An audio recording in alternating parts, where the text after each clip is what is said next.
Where are we in the case of this young Marine, and what is his mom saying about his condition? Well, there's no timetable for if or when he will be released. And his mother, I spoke to her last week, she says he's doing worse than ever. And that's saying a lot, considering at one point he did try to take his life after threats against his own life in the first prison that he was in Tijuana.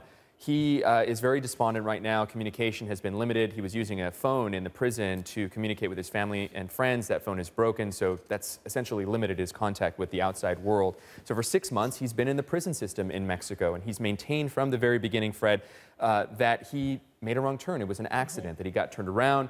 That's when Mexican customs agents found these 3 weapons, this AR-15, this pump shotgun, and this .45 caliber weapon, military-grade weapons that they found. Why did he have all that in the vehicle? Well, he had moved from Florida to California to live with friends. He was suffering from PTSD, still is suffering from PTSD, and he was living out of his truck. So he had asked a friend at one point to keep his weapons at that friend's home. His friend had kids, so he said absolutely not. So he had all his worldly possessions in this one car. Says he makes an accidental wrong turn into Mexico. Now he's being held, facing 21 years. But there are people that just doubt his story.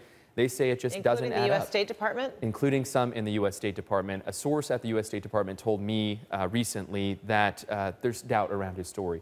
He had booked a motel in Tijuana, and had spent the previous night before he was arrested. Now, some believe that he was intending not to do anything nefarious, but intending to go back into Mexico that night that he was arrested. I asked the State Department about that. They didn't respond to that doubt, Fred, but they did say that they've done everything in their power to try to get him out. They visited him 20 times. Secretary of State Kerry has talked about this, but much to the disappointment of Tamarisi supporters, President Obama hasn't mentioned this at all. So what does that include when the State Department says they've tried everything? What does that mean in those negotiations, I guess, with, Mexican counterparts, or what kind of power does the U.S. State Department have to compel another country to say, release our guy? That's just it. Our they citizen, don't really have what I mean. much power. They can put the pressure on Mexico, but really all of this power is in the hands of the district judge who's hearing the evidence. He's had 3 evidentiary hearings, the latest just on September 9th, where they submitted this surveillance video.